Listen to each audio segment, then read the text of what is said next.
What's up, everybody, and welcome back to Ducks and Download. In this comic book breakdown, we're going to be going over Vader, issue number 32. With this one, I was able to pick up an amazing variant cover. Well, and honestly, they're all amazing, because Vader's not hard to make look good. That sleek, all-black outfit of his makes it super easy for him to just pop on a cover with a little bit of red, and for that awesome lightsaber glow. Love Darth Vader's aesthetic, and these comics just push it to the limit. This opens back up with Vader and Sabe in what was Jewel Tabor's old hideaway. Vader still trying to convince Sabe to join him, hand outstretched, much like he was with Padme all those years ago. He even remembers not only the failure with Padme, but with Luke, again, hand outstretched, asking someone to help him bring order to the entire Empire and to definitely defeat Palpatine. In the end of it, Vader always wanted that. He wanted his family to rule, and he wanted Palpatine out of the picture. Well, Sabe will actually reach out, and this gives him other visions of what things could have been. Of course, I imagine he's elated that someone finally chose to stay with him. Like all things in his life, it's literally ripped away from him as the handmaids grab Sabe and get out of there, refusing to allow her to join Darth Vader and the Empire. While in flight, the handmaids try to convince Sabe that she needs to remember who she is and who she fought with. How Padme would never want any of this, and what really should be the sisterhood and togetherness. And, well, Sabe says she understands all that, and then lets go, saying goodbye, falling to the ground as stormtroopers have opened fire, trying to stop their getaway. While Sabe plummets to the earth, she is caught and gently brought down by Vader. Once down, he tells them to completely cease fire as he's got what he wanted.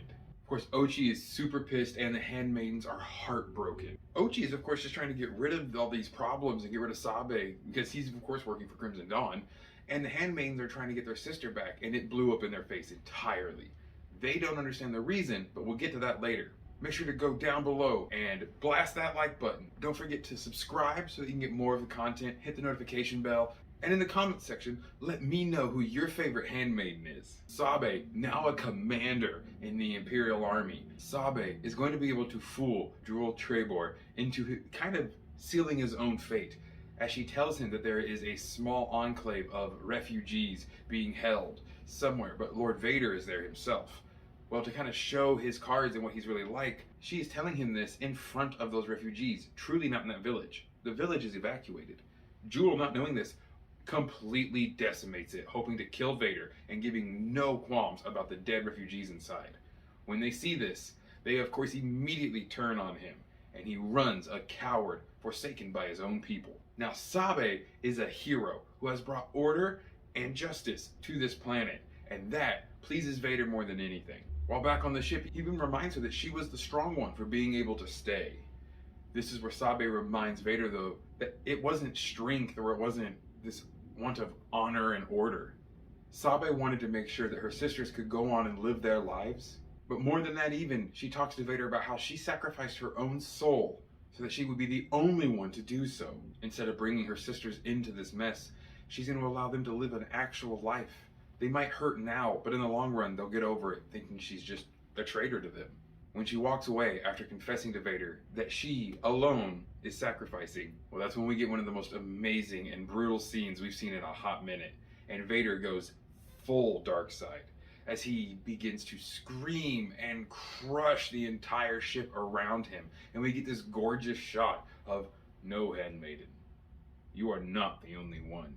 Vader is remembering all the things he's had to sacrifice. How dare she say this to him? He has sacrificed more than anyone in this galaxy, he believes, and he's not going to let anything ever stand in his way. He thought he won, but in the end, Sabe never joined him out of love, respect, not even fear. She did it just for means to an end. That and that final line has sent Vader over the edge. And watching this Imperial cruiser literally crumble around Sabe and these troopers, and the hallway just shatter. What power Vader has. And again, things like that are only seen in the comics. An amazing issue. Can't wait for the next one and to see where this story is going to continue to go. Thank you all so much for stopping by. I hope you had an amazing time. I look forward to the next comic book breakdown. Don't forget about the House of Holocrons podcast every Friday, 6 p.m. Central Time, and then every Wednesday in the shorts, I'll always be dropping comic communications, where I'll let you all know what I've recently picked up. This will give you a nice little preview of what the next comic book breakdowns are going to be. Have an amazing rest of your day. And as always, may the Force serve you well.